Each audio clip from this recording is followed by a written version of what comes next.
warahmatullahi wabarakatuh.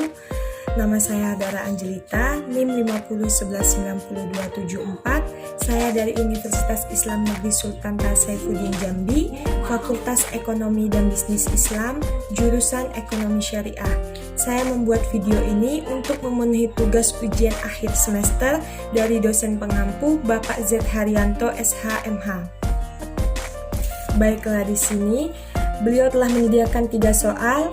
Yang pertama, dalam ilmu manajemen terdapat 4 tahap planning perencanaan, jelaskan. Tahap yang pertama, menetapkan suatu target atau tujuan di dalam perencanaan, yang dimulai dari keputusan tentang keinginan atau kebutuhan organisasi kelompok kerja. Tanpa target dan rumusan yang jelas, organisasi akan menggunakan sumber daya secara tidak efektif. Dan tahap yang kedua, merumuskan keadaan dalam pemahaman akan posisi atau keadaan organisasi yang tujuannya hendak mencapai sumber daya yang tersedia untuk pencapaian. Dan tujuan merupakan hal yang sangat penting karena menyangkut masa yang akan datang. Tahap kedua ini memerlukan informasi, terutama keuangan dan data statistik, didapat melalui komunikasi dalam organisasi. Dan tahap yang ketiga, mengidentifikasi kemudahan dan hambatan. Segala kekuatan, kelemahan, kemudahan, dan hambatan perlu diidentifikasi untuk mengatur kemampuan organisasi dalam mencapai tujuan.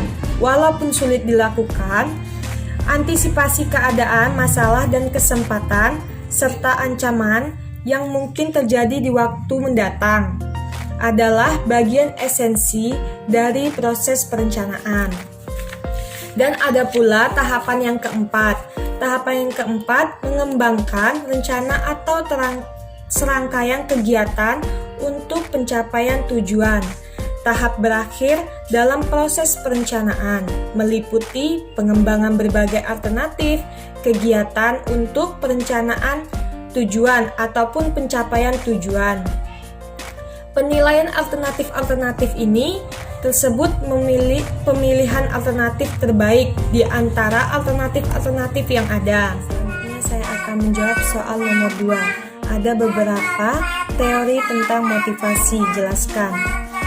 Di sini saya akan menjelaskan 5 teori saja. Yang pertama, teori hierarki Maslow. Teori ini dikemukakan oleh Abraham Maslow. Dia adalah seorang psikolog pada tahun 1943. Teori ini mengungkapkan jika 5 kebutuhan manusia tersebut berdasarkan hierarkinya, dimulai dari kebutuhan yang sangat mendasar hingga mencapai kebutuhan yang paling tinggi.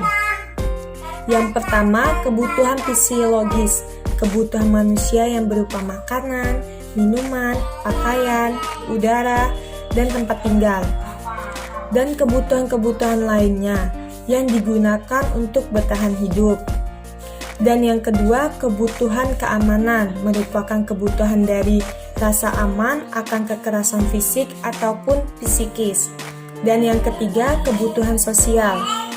Dalam hal ini, kebutuhan untuk mencintai dan dicintai, sehingga tentunya membutuhkan orang lain di dalam kehidupan mereka. Kebutuhan penghargaan. Kebutuhan ini biasanya ada setelah kebutuhan fisiologis, sosial, dan keamanan sudah terpenuhi. Dan yang terakhir, kebutuhan akulturalisasi diri. Kebutuhan ini adalah kebutuhan yang tertinggi. Biasanya, kebutuhan ini merupakan kebutuhan seseorang yang ingin memenuhi ambisi pribadi. Dan teori yang kedua, teori motivasi Michelan. Konsep penting dari teori motivasi ini adalah pada kekuatan yang ada di dalam diri manusia, yang mana merupakan motivasi prestasi. Menurut Michelan, individu dapat memiliki motivasi jika memang dirinya memiliki keinginan atau berprestasi lebih baik dibandingkan lainnya. Adapun 3 kebutuhan dari teori ini. Yang pertama, kebutuhan prestasi. Kebutuhan prestasi yang tercermin dari keinginan untuk mengambil tugas yang bisa dipertanggungjawabkan secara individu. Dan kebutuhan yang kedua, kebutuhan afiliasi.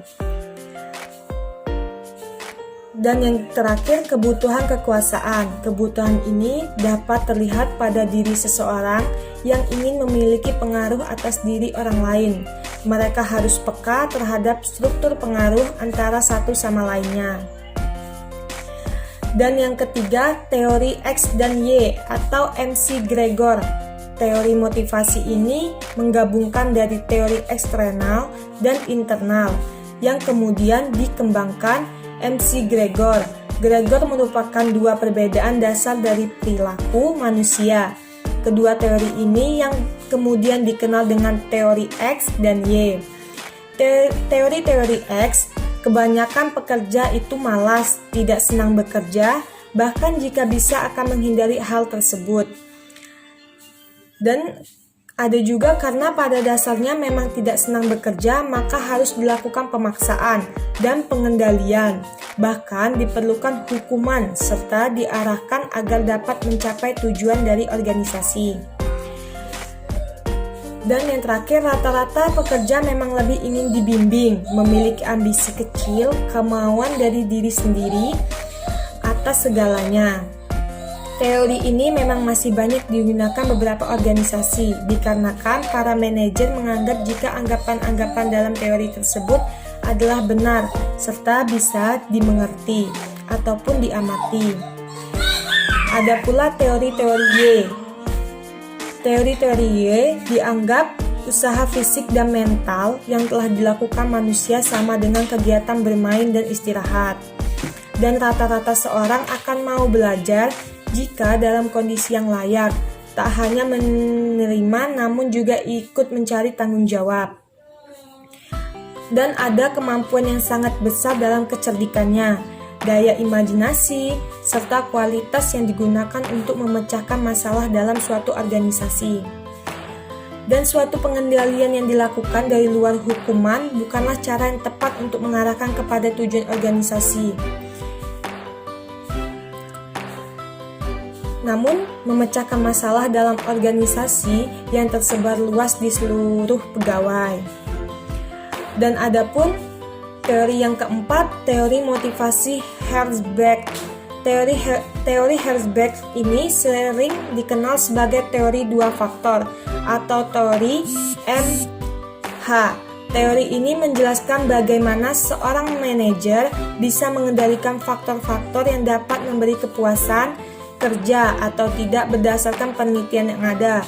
Dua kelompok faktor tersebut dapat mempengaruhi individu dalam organisasi, yaitu motivasi. Motivasi di sini sebagai faktor dari sumber kepuasan kerja serta prestasi dan tanggung jawab.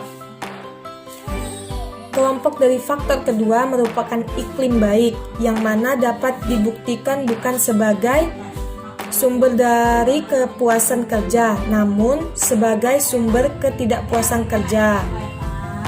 Dan teori yang terakhir adalah teori Clayton-Alderfer. Teori yang dikemukakan oleh Alderfer ini dikenal dengan teori R yang memiliki kepanjangan dari E ekstensi, yang mana kebutuhan akan ekstensi, R relatedness, yang mana kebutuhan yang dikaitkan dengan pihak lainnya, serta G growth yang menyatakan sebagaimana kebutuhan untuk tumbuhan. Maka dari ketiga istilah ini memiliki 2 poin yang sangat penting. Pertama, jika dilihat secara konseptual, maka akan terlihat persamaan di antara model atau teori yang dikembangkan oleh Alderfer dan Maslow.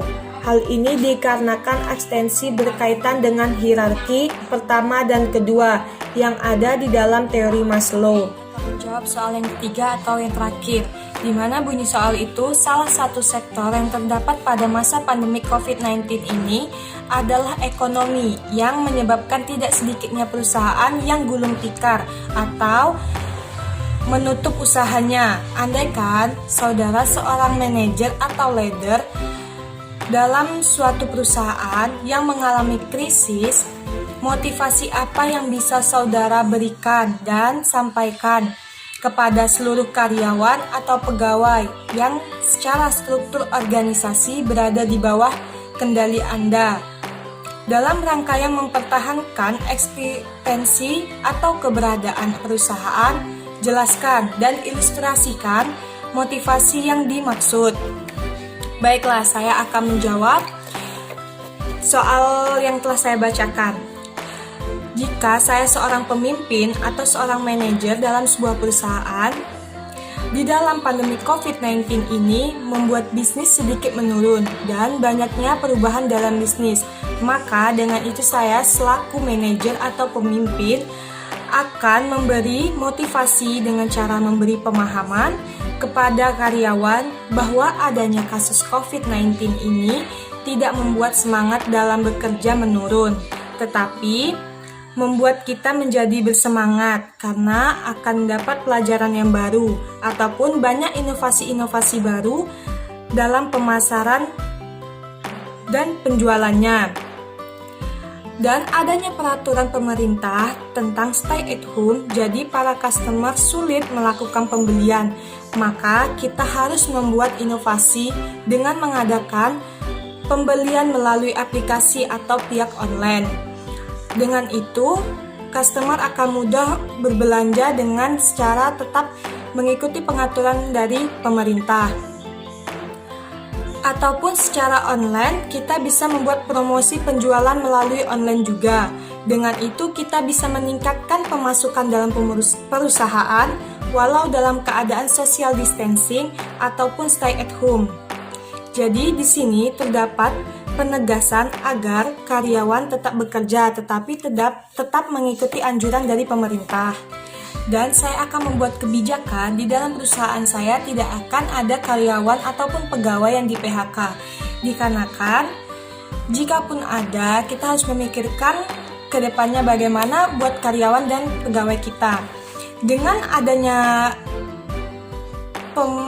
PHK, maka otomatis pendapatan pegawai ataupun karyawan semakin sedikit. Apalagi mereka yang bekerja hanya satu pekerjaan saja. Jadi saya sebagai manajer atau pemimpin tidak memberlakukan PHK di dalam perusahaan saya. Karena juga mengurangi tingkat pengangguran di Indonesia walaupun dalam pandemi COVID-19 ini. Dan kebijakan yang saya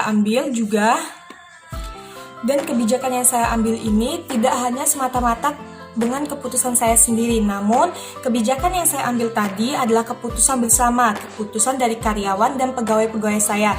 Saya lakukan secara online ataupun meeting dalam via online. Dan kebijakan tadi pun dapat membantu perekonomian keluarga-keluarga mereka. Walau dalam pandemi COVID-19 ini pemasukan kita bertambah, namun tetap saja kita harus banyak mengeluarkan pendapatan kita. Karena COVID-19 ini kita disuruh pemerintah untuk stay at home.